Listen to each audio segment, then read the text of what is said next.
It was my freshman year in the University of Alabama. I had gotten my roommate's information a few weeks in advance, and his name was Brandon. This was back in 2013.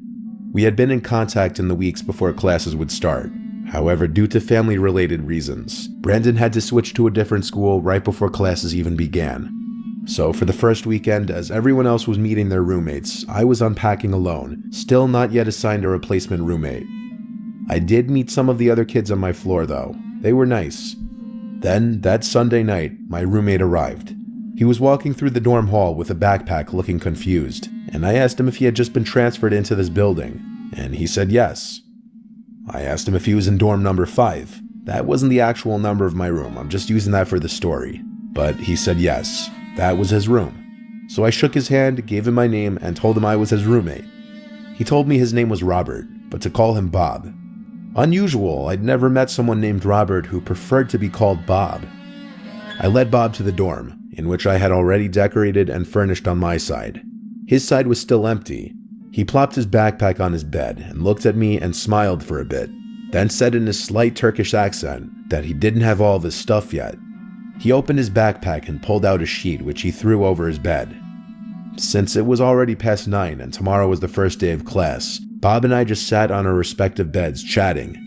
I tried to read his vibe at first, as you do when meeting a new person, let alone your roommate. I couldn't really get a good read on him though. He seemed a little quieter. He had this very deep voice and maybe a slightly awkward vibe to him. But I was purposely not judging because people can be nervous when meeting other people for the first time. Anyway, eventually, after talking for a bit, Bob just laid flat on the bed with the sheet on it and used his backpack as a pillow. It looked incredibly uncomfortable. I had no idea how or why he was doing that. I offered him a pillow and he accepted it. I eventually fell asleep past 10. And do you ever wake up to something but you don't know what it was? That happened to me that night. I was confused why I woke up because I didn't hear anything. But that was the freaky thing. It was dead silent in there, not even the sound of Bob breathing. I flipped to my side and screamed at the tall figure looming over my bedside. I came to the realization that it was Bob after he started apologizing and said that he was just going to the bathroom. My heart was beating like it was running a marathon. I couldn't even think to ask him why he was standing over my bed like that if he was just going to the bathroom. He apologized again as he went back to his bed. I told him it's okay. Needless to say, I was wide awake after that. I slept on my side with my back to him the rest of the night though, trying to avoid the uncomfortableness. The next morning, I woke up to my alarm, and I saw Bob was still laying in his bed, likely pretending to be sleeping still. I went through my bag to get my books and such, and I had this feeling in my gut that something was moved in my bag, like it was gone through. I looked up at Bob again, and he was still allegedly sleeping. I decided to take a couple of my more valuable things and throw them in my backpack that I took to class. In class, I emailed the housing department and then submitted a room change request online, stating my roommate made me uncomfortable. After class that day, I returned to my dorm and was confused to notice the door was being held open with a door stopper. I noticed Bob had a big duffel bag on his bed now. I guessed he was unpacking. I laid in my bed on my laptop and eventually Bob came in. He greeted me and went to his bed, where he took his duffel bag and put it under the bed, and he literally just looked at me with this empty expression. I pretended to not really notice, but his weirdness was really bothering me. I finally looked back at him with not a friendly expression, and he gave me a slight nod. Then he climbed into his bed and just laid there on his phone. Eventually, I went out to the dining hall for dinner. When I came back, Bob was still there.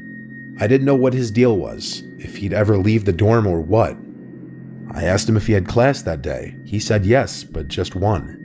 That night, after turning the lights off, I noticed Bob leaning on the wall in his bed, facing me on his phone. I constantly felt like he was looking at me.